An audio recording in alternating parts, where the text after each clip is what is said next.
São 13 horas e 48 minutos.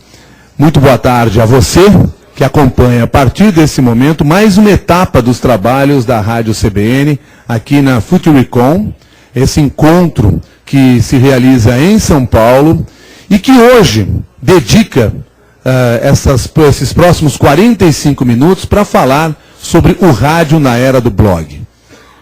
Quem está falando aqui? Quem está falando aqui é Milton Jung, jornalista da Rádio CBN, jornalista há 25 anos, há 18 em São Paulo, há 10 na Rádio CBN, há 2 escrevendo o blog do Milton Jung e há 1 mandando notícia pelo Twitter. E eu fiquei muito feliz com a oportunidade de conversar aqui na Futuricom, oportunidade essa oferecida pela CBN, sobre o rádio na era do blog, porque são 2 mídias com as quais eu sempre gostei de trabalhar. Para aqueles que terão a oportunidade de ver esta apresentação também pelas câmeras da CBN, e para aqueles que aqui estão, vocês vão notar que aqui nessa tela de trás há o título da palestra, O Rádio na Era do Blog. E não por acaso eu botei bem grande a palavra blog e num tamanho menor a palavra rádio. Até porque eu diria para vocês que isso pode ser considerado uma estratégia de marketing, se é que funciona o marketing dessa maneira. Porque quando as pessoas atualmente veem blog, elas param, pensam e ficam curiosas para saber o que nós estamos falando. Se a gente falar que quer conversar com eles sobre rádio, muito provavelmente o pessoal vai dizer assim para a gente, rádio, essa coisa eu já conheço, essa coisa é antiga. E é verdade, essa coisa já existe há 87 anos. E se a gente fizer uma pesquisa aqui mesmo na Futuricom, ou com vocês que estão acompanhando essa nossa conversa pela internet, nós vamos ver que vocês, com muito mais frequência, ouvem rádio do que frequentam blog, do que acessam um blog. E isso é muito comum de acontecer. Mas as pessoas, mesmo assim, ainda têm um olhar para o rádio um pouco diferenciado. Isso não é de hoje. Eu, quando comecei no radiojornalismo, em 1984, e aqueles que estão vendo a tela aqui, quero dizer que essa foto é apenas uma imagem ilustrativa, não sou eu que apareço aqui. Quando comecei lá na Rádio Guaíba, em Porto Alegre, esse, aliás, se vocês olharem bem, pelo topete e pela tintura do cabelo, talvez vocês identifiquem muito mais um outro colega meu da Rádio CBN que não seja eu. Mas enfim, não vem ao caso. O que nos interessa aqui agora é lembrar que lá em 1984, quando eu comecei no radiojornalismo, o rádio não era a menina dos olhos também dos meus colegas da universidade. Todos eles todos queriam ser artista de televisão. E os papo-cabeça gostavam ou pensavam em escrever grandes reportagens nos jornalões do Estado. Isso sempre foi assim, por incrível que pareça. O rádio sempre foi olhado assim meio de lado. Vejam só o que a revista Time escreveu na década de 40 sobre o radiojornalismo. A televisão tornará o rádio tão obsoleto quanto o transporte a cavalo. Isso lá na década de 40. Curioso que hoje em dia, se dependendo da cidade que você for, se forem, por exemplo, a Porto Alegre, que é onde eu nasci e onde eu comecei a trabalhar, vocês ainda vão encontrar cavalos puxando carroça. E lá também se ouve muito rádio, como se ouve em São Paulo e no Brasil inteiro. Agora, na década de 90, teve inclusive um outro jornalista que disse o seguinte, que jornalismo é não ouvir rádio jamais. E ele até acrescentou nesse texto que está publicado num livro, ele diz assim, o rádio e essas suas notícias pretensamente urgentes, ou na tonalidade da urgência. Para vocês verem que essa visão sobre o rádio, ao contrário, o rádio, ela já existe há bastante tempo. Só que isso eu falei da década de 40, falei da década de 90, mas acontece ainda no século 21. No início desse ano, eu fui olhar lá no portal Comunique-se, e aí vi essa notícia aqui. Radialista apregoa o fim do rádio em Sergipe, ou seja, mais um atestado de óbito para o rádio. Depois, lendo a notícia, eu até entendi um pouco o porquê da opinião desse radialista. Ele estava reclamando pelo fato das emissoras de rádio no estado dele terem todas sido compradas por igrejas, por políticos, e que qualquer projeto sério de jornalismo de rádio que se pretendesse implantar no estado não daria certo. O que ele tem uma certa razão, sem dúvida nenhuma. Agora, o que me assustou mesmo foi que mais ou menos nesse mesmo período, no início do ano, quando nós tivemos aquela grande cobertura das enchentes em Santa Catarina, o jornal Estado de São Paulo, de repente, coloca no ar ou publica essa notícia. Blog substitui rádios. E aí eu caí para trás, porque eu digo, se até o rádio, o blog já substitui rádio, o que vai restar para mim? E graças a Deus que a Rádio CBN já tinha me oferecido a possibilidade de escrever um blog. Mas aí eu fui ler a notícia lá. É que na realidade, com os temporais, as torres de transmissão caíram e o rádio não pôde ser transmitido. O que aconteceu? A internet permaneceu no ar e quem desenvolvia blogs, que trabalha com características muito semelhantes ao rádio, começou a fazer esse trabalho de informar, prestar serviço para o cidadão. E as pessoas passaram a acessar esses blogs, portanto foi algo pontual. Mas é algo fundamental também, porque eu tenho a ideia, eu tenho a convicção de, desde o momento que surgiu a internet, eu tenho a ideia de que a internet iria rejuvenescer o rádio. Este velho senhor, que nasceu lá em 1920, início do século passado, seria rejuvenescido pela internet. E não um rejuvenescimento qualquer, do tipo que alguns colegas fazem, colocando botox, essa coisa toda, para tirar suas marcas na testa ou tirar o seu pé de galinha da orelha, não, dos olhos. Não, não é isso não. Eu estou me referindo a um rejuvenescimento de verdade, a um fortalecimento do rádio através da internet. E eu fiquei muito feliz quando me deparei com alguns novos números que foram apresentados deste veículo. Para vocês terem ideia, o Conselho Gestor de Internet, no ano passado, fez uma pesquisa e constatou o seguinte: de todos os brasileiros com acesso à internet, 42% ouvem rádio pelo computador. E a gente pode pensar assim, mas 42% ouvem rádio pelo computador? Isso é coisa de gente rica. Se a gente for puxar lá pelas classes sociais, você vai ver, é verdade. A classe A é a que mais ouve. Tem algo em torno aí de 56%, 54% da classe A ouve rádio pelo computador. Mas se você for na classe D e E, você vai ver que são 44% das pessoas com acesso ao computador ou à internet, seja por banda larga ou não, que ouvem rádio também no computador. E boa parte dessas pessoas nesta faixa de idade, entre 16 e 34 anos, o que eu acho uma excelente notícia, porque é um novo público, uma nova audiência que está seguindo o caminho do rádio já no computador. E que audiência é essa? Eu conversei recentemente com o professor Clóvis Barros Filho, professor de ética da Unicamp, e ele me explicou um pouquinho quem é essa audiência que está na internet.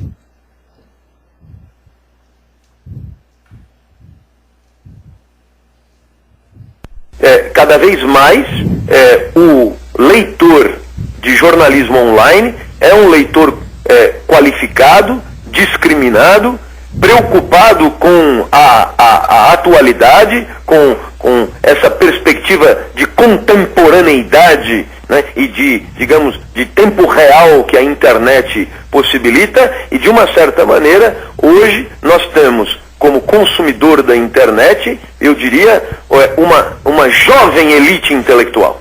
Uma jovem elite intelectual que não quer ser apenas audiência, que não quer ser apenas espectador, quer ser protagonista desse processo também. E nós temos que entender essa jovem elite intelectual para levar o rádio até elas da maneira como esta jovem elite intelectual gostaria de ter um veículo de comunicação.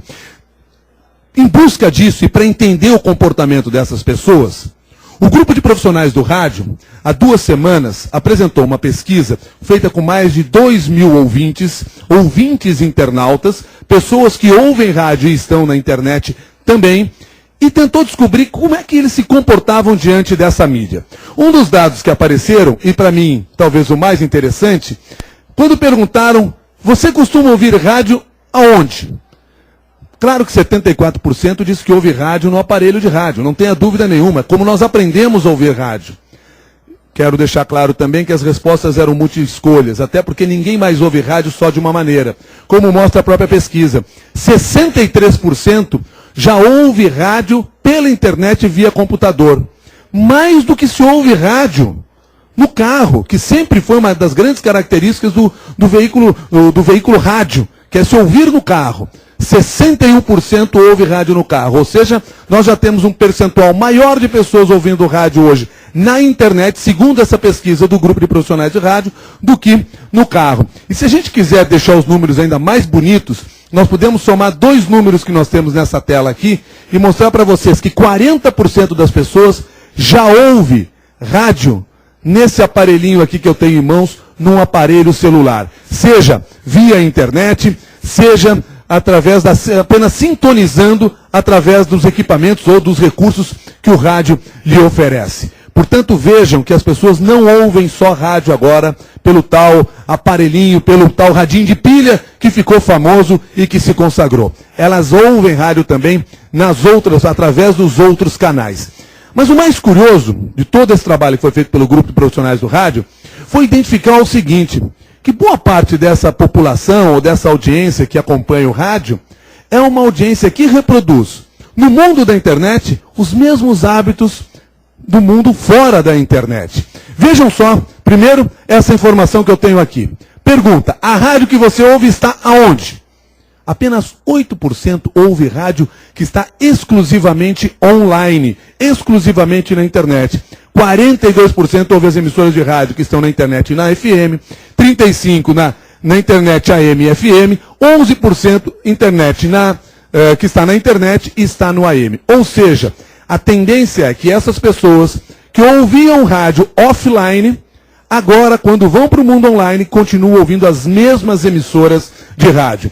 E um outro fato que mostra claramente a repetição do hábito é essa questão. O que você ouve no computador? 83% das pessoas ouve no computador a mesma programação que ouvia no radinho de pilha. Ou seja, ouve no computador a programação que está no ar. Ele apenas mudou. Ele deixou o radinho de pilha, que talvez nem sintonize tão bem onde ele está, para ir na internet e sintonizar a sua emissora de rádio. Claro que nós já temos bons percentuais de pessoas que acompanham trechos de programa, provavelmente através de podcast, que assistem câmeras, as imagens no estúdio, coisa que a Rádio CBN vem desenvolvendo há algum tempo. Quem acompanha essa nossa conversa pode acompanhar também pela internet, porque nós temos uma câmera que está nos gravando aqui nesse momento, assim como nós temos duas câmeras que estão gravando e colocando no ar as imagens de quem apresenta o programa nesse exato momento lá na Rádio CBN. Aí 26% participa de enquetes, 26% entram no site da rádio para participar das promoções e 25% para enviar mensagens. Mas o número para mim mais significativo, dentro dessa linha de raciocínio, de que as pessoas traduzem trazem os seus hábitos do mundo offline para dentro do mundo online, é o fato de que boa parte das pessoas continua ouvindo o rádio da mesma maneira que é a programação que vai para o ar. Agora, uma outra questão, que deixa claro o seguinte, essa foi a primeira onda do rádio na internet, mas uma segunda onda começa a surgir. E essa segunda onda do rádio na internet são de pessoas que já identificam lá no site, ou que começam a cobrar, começa a haver uma demanda por novos recursos, porque eles vão exigir, evidentemente, novos recursos, novas ferramentas à sua disposição. Então, perguntados o seguinte, que recurso você usa no site da rádio? 51% dos entrevistados disseram que vão ler os blogs, ou ver os blogs, ou assistir os blogs, ou navegar nos blogs, use aí a palavra que você quiser, dos apresentadores e dos âncoras. O que me deixou muito feliz. Quer dizer que eu não faço aquele trabalho lá na Rádio CBN, atualizando o meu blog quase que diariamente, não, quase que toda hora, né? Atualizando por acaso, porque as pessoas vão, quando chegam no site, elas vão procurar sim os blogs. E aí você fica pensando, por que ela vai atrás do blog? Porque certamente é ali que ela consegue ficar mais próxima do apresentador, do jornalista que ela admira, ou que ela ouve, que ela respeita, ou até que ela não gosta. E ela quer de alguma maneira interagir com ele. Os blogs se transformaram uma forma de humanizar. Porque no passado, na época, por exemplo, que o Heródoto Barbeiro começou no rádio, isso lá se vão anos e anos, os locutores de rádio eram deuses da voz. Eram aquelas pessoas intocáveis. Eu, quando fui trabalhar na Rádio Guaíba de Porto Alegre, eu já tinha não trabalhado, mas vivido dentro de uma emissora de rádio durante muitos anos, em função da minha família ser ligada a esse veículo. E eu lembro que eu ia, quando eu era muito pequenininho, ia na rádio, e eu não podia entrar no estúdio, porque aquilo lá era algo sagrado. Só os deuses da voz podiam falar ali dentro. Ou seja, havia um distanciamento, claro, as pessoas respeitavam, ouviam, mas não havia essa proximidade. há muito tempo isso vem mudando e as novas tecnologias só fazem e criam a necessidade de aproximação da audiência com o quem está produzindo a notícia. Isso deixa muito claro através desse número que as pessoas vão para o blog, vão para o podcast, procuram o Orkut, vídeos dos eventos, Twitter, enfim, são apenas alguns dos itens que foram citados quando perguntados que recurso você usa. E por que esse dado é importante? Porque se a gente pensa nessa nova audiência do rádio, que está migrando para a internet, nós precisamos estar preparados para atender essas novas demandas. E é por isso que há pelo menos 10 anos, eu acredito que nós precisamos saber explorar todos os recursos que a internet nos oferece. Aqui na tela, vocês têm apenas algumas das muitas marcas que eu acabo explorando na internet. A primeira delas, claro que foi o e-mail. Quando eu cheguei na Rádio CBN, eu lembro bem, nós estávamos migrando, deixávamos de informar o telefone do ouvinte para divulgar o e-mail do âncora. E para mim isso foi uma mudança chave. Primeiro porque democratizou o acesso, ao contrário do que muita gente pensa. Porque enquanto eu atendo uma ligação telefônica, 300 pessoas estão me mandando e-mail. Enquanto você conversa comigo pelo telefone, e pode ser atendido ou não naquele momento, 300 outras pessoas estão mandando mensagens para mim e serão atendidas por mim sim, porque aquelas mensagens lá estão armazenadas. Ou seja, eu não perco aquele assunto. Porque enquanto você está tentando ligar para mim e eu estou conversando com outro, você não tem acesso ao apresentador. Sem contar que quando você liga para a emissora, você não sabe nem com quem está conversando. Agora, quando você manda um e-mail para milton@cbn.com.br, você sabe quem está recebendo. E há 10 anos, quando nós colocamos esse mecanismo à disposição do ouvinte, eu criei um compromisso. Não só vou ler, como vou responder a essas mensagens. Porque sempre entendi que não atuando dessa maneira, eu estaria agindo com desrespeito e com desperdício. Desrespeito por quê? Desrespeito ao ouvinte internauta que se dispõe a sentar na frente de um computador, mandar uma mensagem para você com a ilusão de que vai mudar o seu pensamento, de que vai mexer no destino da programação da rádio, que vai sugerir uma pauta, enfim, porque todo processo de comunicação, aqui um rápido parênteses, todo processo de comunicação é inerente à necessidade que você tem, ou à vontade que você tem de mudar o outro. Por bem, por mal, mais ou menos, um processo de comunicação prevê isso. E quando mandam um e-mail para mim na rádio, querem influenciar a minha pauta, mexer no meu pensamento, trocar o meu comportamento, reforçar uma posição que eu tenho, ou simplesmente reclamar alguma coisa da programação. E o e-mail é fundamental, então eu tenho que respeitar essa pessoa que me escreveu. Mas eu falei que ela havia também um desperdício se eu não agisse dessa maneira. E eu digo para vocês, um duplo desperdício.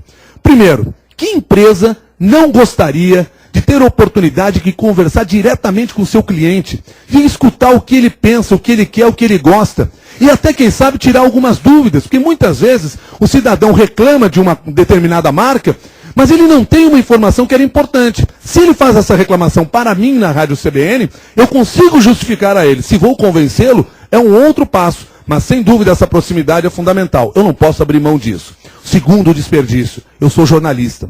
Tudo que o jornalista quer é notícia. E a notícia está com quem? Com a fonte da informação. E um e-mail é uma fonte riquíssima de informação.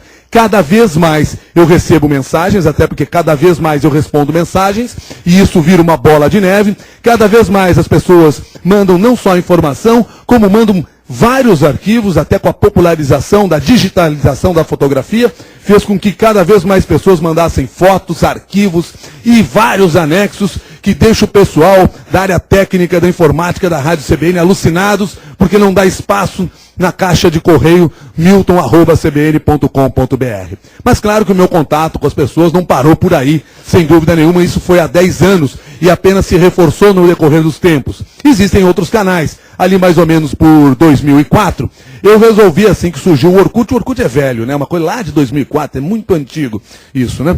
Mas enfim, lá em 2004, eu, com a ideia do Orkut, entendi que ali tinha uma rede social onde você poderia construir uma comunidade no seu entorno, ou em torno de alguns produtos. Por exemplo, o livro Conte Sua História de São Paulo, ou o livro Jornalismo de Rádio, que são produtos oriundos da Rádio CBN. E através disso se conseguiu desenvolver essas comunidades. Eu confesso a vocês que hoje eu tenho investido muito pouco no Orkut.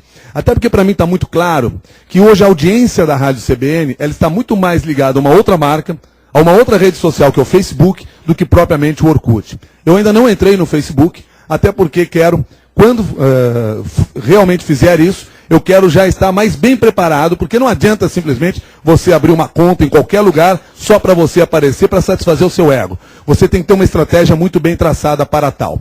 Mas outras comunidades foram surgindo depois em outros canais. Uma delas, por demanda dos próprios ouvintes, foi no Flickr, que é um álbum digital de fotografias ligado ao Yahoo, hoje comprado pelo Yahoo, e que serviu para armazenar as imagens que me eram enviadas. É um canal tão eficiente que hoje eu tenho 3.800 fotos armazenadas lá. Uma crônica do país, uma crônica mais especificamente da cidade de São Paulo, à medida que o meu programa é muito mais voltado a São Paulo, então boa parte do material que eu recebo é da cidade de São Paulo, através do material enviado pelos ouvintes internautas. Alguns dias nós temos até 2.000, 2.100 acessos apenas na página do Flickr, que possibilita a criação de álbuns como esse que vocês estão vendo aqui. Para quem não está acompanhando, quem está nos acompanhando na internet, eu tenho uma página com uma reunião de fotografias, num caso que aconteceu na cidade de São Paulo, quando secou o Lago da Aclimação. Não sei se vocês sabem, mas a cidade de São Paulo é um fenômeno à parte. Ela consegue secar o lago e alagar o Minhocão. Pouquíssimas cidades no mundo têm essa capacidade de gerenciamento, mas nós conseguimos. Mas vamos ao que interessa. Uma ouvinte internauta vai ao Lago da Aclimação, registra todo esse material em fotografia e manda para nós. E a qualidade do material que ela manda é tão bom que nenhum veículo impresso no dia seguinte tinha fotos tão significativas quanto o que ela mostrou. Para ver como é rica a produção de notícias por parte do público, por parte da audiência, por parte do ouvinte internauta. Então vejam, a Rádio CBN tinha um material fotográfico com mais qualidade do que a própria mídia impressa, naquele caso lá do Lago da Aclimação. Bom, o pessoal não manda só foto, o pessoal manda vídeo também. E aí, evidentemente, eu me obriguei a abrir uma conta também no YouTube. Hoje, a Rádio CBN já tem uma página no YouTube organizando todas as suas informações. Na época em que eu fiz isso, a ideia era realmente reunir as imagens que chegavam dos ouvintes, colocar vídeos que eu considerava atraentes do ponto de vista da pauta que eu desenvolvia no programa, mas também para mostrar vídeos feitos por jornalistas da CBN. Assistam só um trecho deste vídeo feito pela Michele Trombelli. Que dá um voo sobre São Paulo a bordo do helicóptero da CBN. Ao decolar do aeroporto Campo de Marte, na zona norte da capital, a primeira visão da campeã de congestionamentos, a marginal do Tietê.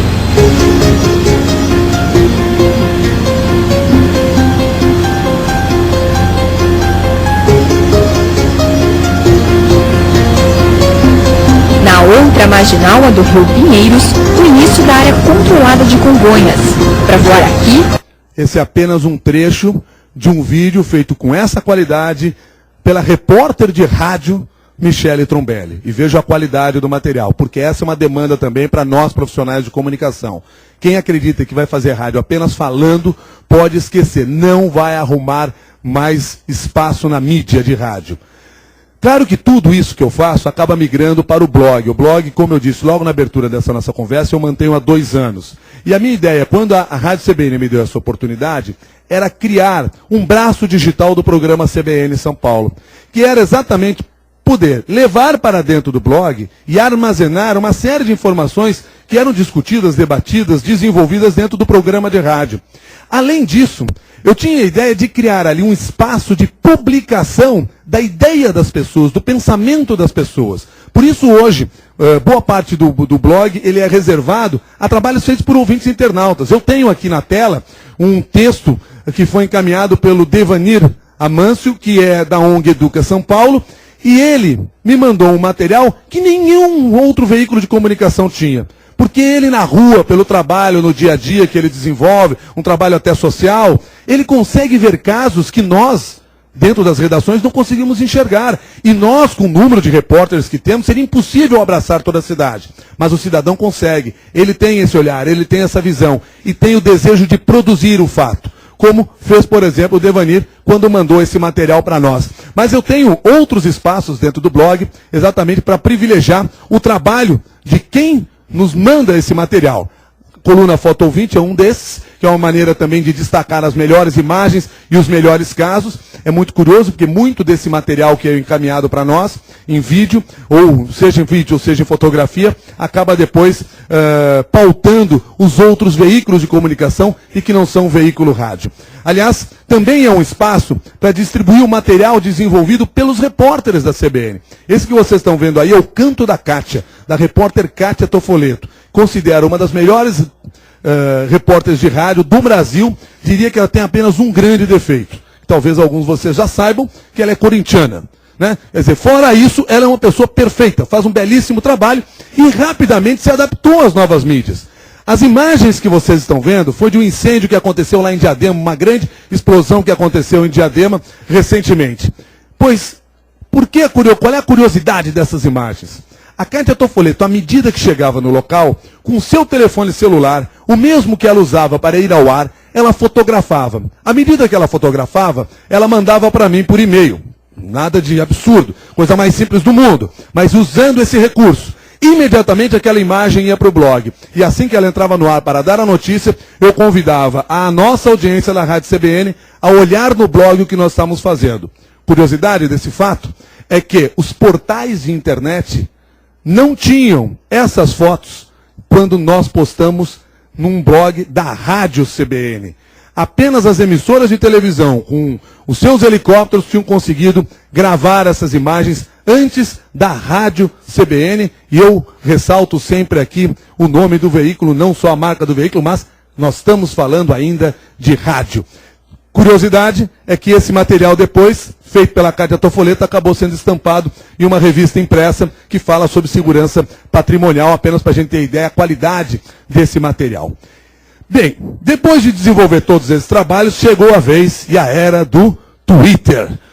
Eu sou muito feliz de falar sobre esse assunto, até porque, depois de 80 e tantos anos de rádio, eu consigo dizer hoje que eu sou um pioneiro do rádio, apesar de ter apenas 25 anos de profissão. Porque fui um dos primeiros a usar essa ferramenta no rádio, faz um pouco mais de um ano, e o Twitter se transformou numa grande ferramenta para nós que trabalhamos no veículo rádio. Tanto é verdade que a quantidade enorme hoje de veículos de comunicação que se utilizam dessa ferramenta para conversar com as pessoas, para receber informação, para discutir temas, porque nós temos que ter noção do seguinte: nenhuma dessas ferramentas pode ser usada com o único objetivo de propagandear o seu trabalho. Olha como eu sou bonito, olha só como eu sou legal e que bom o meu trabalho. Não funciona. Porque o público ele quer interagir com você, ele quer discutir com você, ele quer saber que não é uma máquina colocando um comercial no ar, ele quer saber que é um ser humano como ele, discutindo abertamente. E quando eu coloco um tema lá no Twitter, um tema que está sendo normalmente discutido no programa, pode ter certeza que as informações a favor ou contra vão chegar. E foi através do Twitter que eu não sei se, enfim, na semana passada não, há um mês mais ou menos, eu tive minha conta hackeada. E eu não tive mais acesso ao meu perfil, perdi o meu acesso ao perfil. Aí depois de uma série de negociações lá com o pessoal do Twitter na Califórnia, consegui resgatar a minha conta novamente. E para comemorar, eu acabei fazendo uma promoção lá na rádio pedindo o seguinte para as pessoas: vocês escrevam uma frase, claro que dentro dos 140 caracteres, pelo Twitter, que relacione o rádio e o Twitter. As duas melhores frases vão ganhar um livro Jornalismo de Rádio. E o pessoal acreditou nisso. E começou a mandar frase.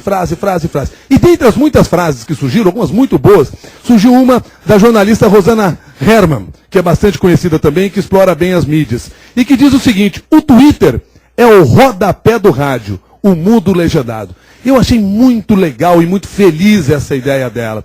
Porque isso mostra claramente de que essas mídias são muito próximas. O velho rádio lá do início do século passado e o blog e agora o microblog, que são as primeiras mídias nativas da internet, tão próximas e que podem ser comparadas a tal ponto de se dizer que o Twitter é o rodapé do rádio, o mundo legendado. E ela conseguiu, em menos de 140 caracteres, resumir exatamente aquilo que nós tentamos fazer no trabalho desenvolvido lá na Rádio CBN. E eu sou tão entusiasmado com essa ideia que às vezes eu faço umas viagens meio loucas. Por exemplo, eu adoro acreditar que o rádio está diretamente relacionado à tal cultura wiki. O que é a cultura wiki? que surgiu da internet. Talvez o grande ícone da cultura Wiki seja esse, a Wikipedia, que é uma grande enciclopédia digital, que tem milhares e milhares de verbetes em diferentes línguas, e que é uma enciclopédia construída pelo cidadão. As pessoas vão lá, abrem um verbete, colocam as informações, outro chega lá, coloca mais uma informação, o terceiro acrescenta algo, retira, e você vai construindo conhecimento em torno dessa ferramenta. E por que eu acredito na ideia de que o rádio é muito parecido e está muito próximo da cultura Wiki? Eu vou contar uma história para vocês que aconteceu lá na CBN no dia 28 de novembro de 2008. Faz quase um ano que isso aconteceu. Meu programa na CBN ele começa às 9h30 da manhã.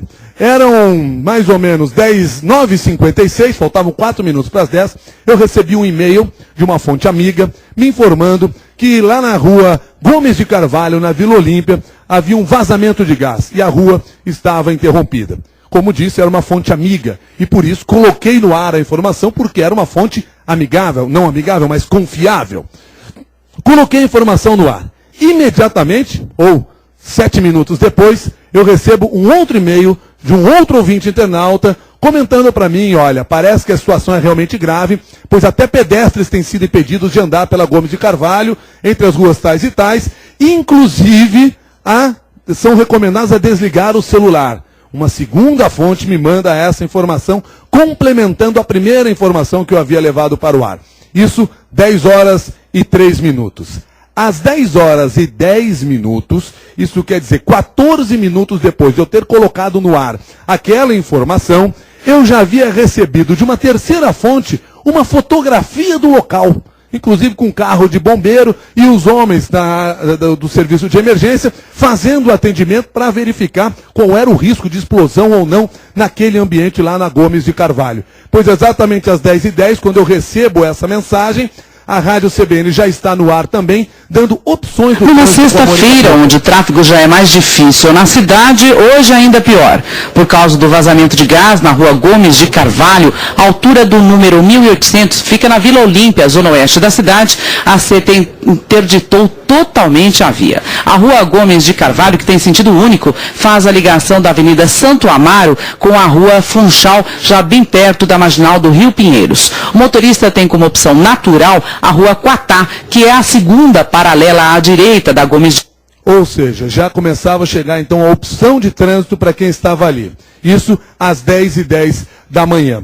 Antes, pouco depois das 10h30, 10h38, uma quarta fonte me mandava um outro e-mail me informando ou me passando alguns links com informações sobre incidentes que já haviam ocorrido ali naquelas obras na Vila Olímpia. E foi lá, inclusive, que eu descobri que o local já era conhecido como Faixa de Gaza de São Paulo, o que virou título no blog às 11h26, reunindo todas aquelas informações levantadas a partir do jornalismo colaborativo desenvolvido pela audiência do CBN São Paulo. Isso, para mim, está muito próximo dessa ideia da cultura Wiki. É evidente, e eu digo, às vezes eu dou uma viajada nisso, porque é evidente que quando nós falamos da cultura Wiki na internet, ela é muito mais aberta, ela é muito mais livre. Quando você trabalha num veículo como o rádio, existem algumas restrições que te impedem de abrir simplesmente o microfone e digam o que vocês bem entenderem. Não se pode correr esse risco,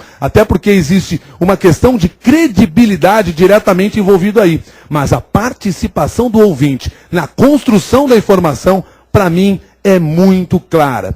E tudo isso que acontece, que eu contei para vocês até aqui, todos os números que foram apresentados, seja pelo Ibope, nessa pesquisa do grupo de profissionais do rádio, pelo Conselho Gestor de Internet, tudo isso só me faz acreditar cada vez mais numa frase que eu ouvi de um jornalista renomado, que todos vocês certamente conhecem, Alberto Dines, que mais ou menos ali por 2004, numa conversa que ele teve comigo, numa entrevista lá no Portal Terra, na época em que eu também trabalhava lá no Portal Terra, ele disse para mim o seguinte: Milton Jung, o rádio é a mídia do futuro. E eu acreditei naquela frase do Alberto Dines, e tudo que eu tenho assistido até agora, da participação da audiência, o crescimento da audiência, o comportamento da audiência em relação a esse veículo, só reforça esta ideia. Lembre-se, por exemplo, que é muito comum, ou sempre foi muito comum no nosso dia a dia, você acorda pela manhã, liga o radinho, ouvindo as notícias. Sai de lá, pega o seu automóvel e vai ouvindo o rádio. Aí você chega no escritório e se desconecta da emissora de rádio, vai cuidar da sua vida. Pois agora, com o computador, como os números anteriores mostraram, isso começa a mudar também. Porque a pessoa não se desconecta mais da emissora. Porque quando ela chega no local de trabalho, na escola, onde ele tiver o computador à disposição, ou no próprio telefone celular dele, ele acessa a emissora de rádio. Ou seja, além dessa audiência que está migrando para o rádio no computador, a tendência é que a gente tenha um número ainda maior de pessoas nos ouvindo por mais tempo na internet, através da internet e ouvindo o rádio. Agora, nós não podemos nos enganar com essa ideia de que o rádio é a mídia do futuro, porque isso só realmente vai se concretizar se nós tivermos de ouvido bem atento para o que essa turma que está aí está falando. E essa turma que está aí, eu quero dizer, é a opinião pública. São eles que estão nos ensinando como fazer o jornalismo moderno, o jornalismo na era do blog, o rádio na era do blog. São eles que nos provocam e nos levam a nos questionar cada ato que nós adotamos, cada movimento que nós damos, cada ação que nós temos lá nas emissoras de rádio. Porque se nós não estivermos atentos ao que essas pessoas falam, pode ter certeza que nem o rádio, nem o jornal, nem sequer a internet terá futuro. Até porque certamente vão nos tomar o poder, vão nos arrancar à força o poder, porque hoje em dia essa mesma audiência que nos acompanha, que recebe conhecimento através do nosso trabalho, também gera conhecimento. Cada vez mais conhecimento. Enfim, eu quero aqui concluir essa minha conversa com vocês, deixando à disposição de vocês os vários canais que nós temos à disposição de conversa, seja no blog do Milton Jung. Se você for lá no site de busca, coloca blog do Milton Jung, você chega fácil. Se você for ao site da CBN, cbn.com.br, você também chega, mas você pode conversar também pelo e-mail, milton@cbn.com.br, ou você pode mandar um Twitter no twitter.com/Milton Jung, porque é nessa conversa que nós vamos construir o tal rádio do futuro, o rádio na era do blog. De minha parte, era isso. Eu quero agradecer a gentileza de vocês que estiveram aqui na Futuricom, no estande da Rádio CBN, aqueles que nos acompanharam também pela internet, e dizer que estou sempre aberto a discutir qualquer assunto com vocês relacionado à área de comunicação. Não falo só sobre dois temas: religião, para a gente não entrar numa briga muito forte, e sobre futebol, porque a minha convicção sobre futebol, ela é total. O único time que existe bom nesse mundo, para mim, é o Grêmio, e vocês não vão me convencer do contrário. Fora isso, se vocês estiverem aqui, vocês que estão presentes aqui agora, alguma pergunta a fazer, por favor, o façam. Se não quiserem fazer perguntas agora, por favor, utilizem esses canais para a gente conversar e construir esse novo rádio. De minha parte, por enquanto, muito obrigado. Muito obrigado. Alguma pergunta? Por favor, só me diga o seu nome. Odair.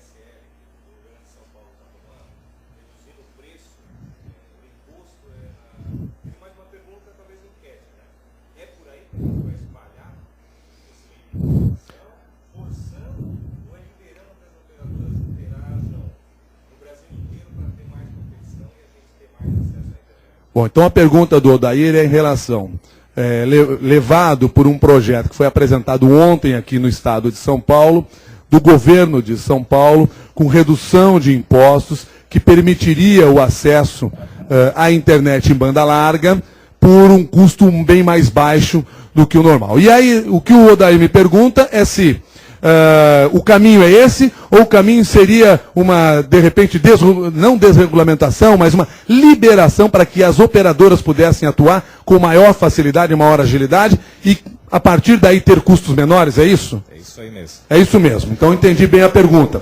Agora, a resposta ela é muito mais complicada, porque não há um caminho, não tenho dúvidas nenhuma. Nós temos alguns projetos no mundo que mostram que a ação do poder público na forma de reduzir esse custo deu um resultado muito positivo. Agora, é algo a ser testado. Assim como nós, na Rádio CBN, eu em particular, testo as diferentes ferramentas que nós temos à disposição. Falei para vocês aqui, não entrei no Facebook, vou entrar, mas quero ter uma estratégia muito bem traçada para entrar lá.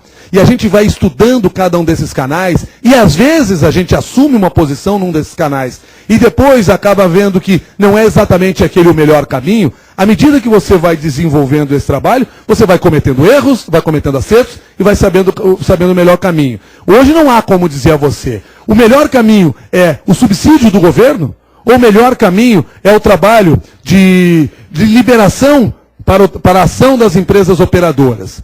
Talvez os dois sejam caminhos a serem adotados, cada um dentro de uma realidade. Agora, eu confesso a vocês que eu vejo sempre que o Estado tem que ser indutor desses processos. O Estado como um todo. O papel do poder público é esse. É permitir, facilitar, seja na redução de impostos, seja facilitando a ação dos empreendedores, seja permitindo que as próprias comunidades se organizem em torno de determinadas ideias.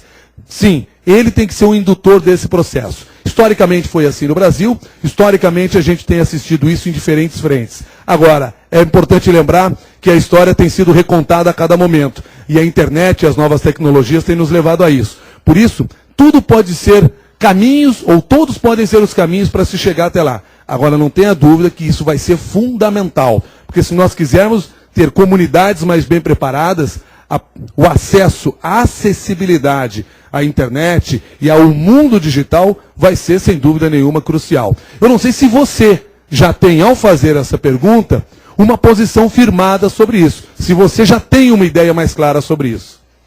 O que eu venho a pensar também é mais ou menos nesse sentido, né? Porque hoje todas as empresas, ouvindo várias palestras aqui, os CIOs, eles reportam assim, mas o custo está caro. Eu não consigo atender VoIP ou divulgação, ou colocar minha empresa na era da informática aonde eu queria, porque está tudo caro. Então, se está caro, na minha visão era essa, ou libera para todo mundo concorrer em preço e ter a qualidade, ou realmente o governo dá um incentivo para que a gente consiga chegar lá um pouco mais rápido, né?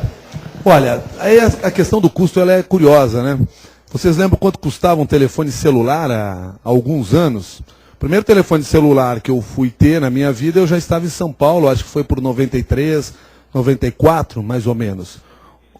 Do Heródoto? Era aquele tijolo do Heródoto Barbeiro, né? Aquele tijolão, que ele aliás usa até hoje.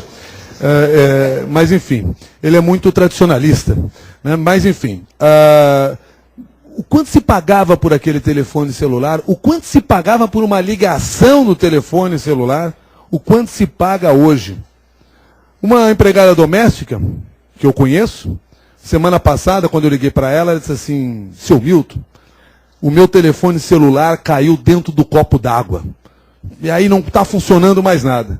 Pois hoje, uma semana depois, ela apareceu lá em casa com um aparelho de telefone celular muito mais moderno do que o que eu tenho.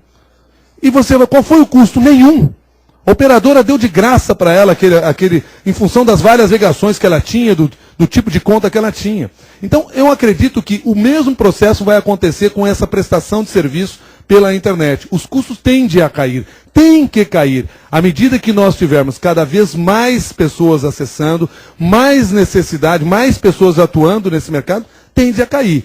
Evidentemente que nós, e não nós, mas o poder público também tem dificuldade de gerenciar esse processo ainda. Porque assim como para você, para a sua empresa, para nós que trabalhamos na área de comunicação, na produção de informação, também temos dificuldade para entender esse processo, essas emissoras também. Nós estamos assistindo no Congresso Nacional um debate, que eu não sei nem se é tão amplo assim, mas uma discussão enorme de como tratar a internet. Como tratar a internet na campanha eleitoral. As visões são muito retrógradas ainda, porque nós não conhecemos perfeitamente isso. Eu lembro que há exatamente um ano, que foi no mês de outubro do ano passado, lá na Rádio CBN, eu lancei uma ideia. Adote um vereador. Ou seja, você escolhe um representante da sua cidade e passa a acompanhar o trabalho daquele cidadão. Com as notícias que estão publicadas na internet, publicadas no jornal, que saem na rádio, com informação que você levante no site do vereador ou da Câmara Municipal, com informação que você levanta por telefone. Enfim, levante essas informações, crie um blog e passe a registrar essas informações lá. Daqui 4 anos, quando nós tivermos uma nova eleição, você tem ali um arquivo completo daquele cidadão. E você tem uma ideia melhor de como ele se comportou no decorrer dos 4 anos. Ou seja, quando eu for votar daqui 4 anos, eu terei um voto mais qualificado. Foi muito curioso, porque à medida que o processo foi andando e as pessoas foram participando, de repente eu comecei a receber sugestões do seguinte tipo: ah, mas tem que ter um selo no blog para dizer que ele faz parte, ele está oficializado na campanha Adote um Vereador. Mas nós não podemos, porque daqui a pouco, daqui a pouco o vereador abre o blog e diz que eu digo, gente, nós vivemos um processo de total liberdade. E nós vamos ter que ter responsabilidade para navegar nisso. E mais do que responsabilidade, nós vamos ter que ter conhecimento para saber como gerenciar tudo isso. Agora, a ideia de colocar selos, de tutelar, ela é uma ideia muito antiga. E ela nos pauta ainda. Aliás, nos pauta no dia a dia, muitas vezes em casa. Ela nos pauta. E a gente tem que saber trabalhar com essas novas realidades. O bom de toda essa grande tecnologia, dessa nova tecnologia que surgiu, é nos provocar no sentido de pensar no sentido inverso. E talvez a gente tenha que rever todos esses atos. Um dia o Estado vai aprender. Ele costuma ser mais lento, até porque eles dirigem um caminhão enorme, com uma carga enorme, e principalmente uma carga de impostos, mas enfim, com uma carga enorme, para manobrar esse caminhão não é fácil. Nós e as empresas privadas, nós como cidadãos e as empresas privadas costumam ser muito mais ágeis, e talvez sejamos nós que vamos ensinar os governos de como eles devem agir. Isso, de certa maneira, já acontece. Na própria internet isso já acontece. Nós tivemos há 2 semanas na cidade de São Paulo um encontro chamado alguma coisa, eu não vou lembrar, mas Hack Day, que na realidade era uma reunião de pessoas que conheciam recursos e ferramentas de internet, sentaram todos juntos com pessoas ligadas a órgãos públicos para saber o seguinte: como é que a gente torna mais transparente os dados que vocês têm? Ah, mas os dados estão lá na internet. Sim, estão lá na internet. Aí você entra, você abre uma página de Excel desse tamanho, que não dá para entender absolutamente nada. E o que eles pediram? Nos dê só esses dados, só coloca à disposição lá que a gente tem depois os aplicativos para fazer isso mais claro para o cidadão. Ou seja, já é uma maneira dessa sociedade digital estar interagindo nos governos. Talvez um dia a gente vá aprender como gerenciar isso melhor. Eu quase fiz uma segunda palestra aqui, né? A partir disso que você está falando. Mas é um hábito de nós que trabalhamos em rádio, a gente costuma falar demais, sem dúvida nenhuma. Mais alguma pergunta? O pessoal não vai nem fazer mais perguntas, você vai falar mais meia hora agora. Bom, gente, como disse para vocês, muito obrigado aí pela participação de vocês, pela atenção de vocês aqui no Futuricom e vocês que acompanharam pela internet. E me coloco à disposição de vocês sempre para responder todas as questões e para aprender com as ideias que vocês têm, porque nós vivemos num mundo cada vez mais colaborativo, apesar de muitos entenderem que a internet e toda essa tecnologia está afastando as pessoas. Eu não tenho dúvida que cada vez nós estamos mais próximos. Meu filho mais velho, de 12 anos, ontem, jogava com um garoto do Japão, que ele jamais conheceu, jamais conseguiu conversar, mas ele estava jogando com um garoto do Japão. E aprendendo com esse garoto.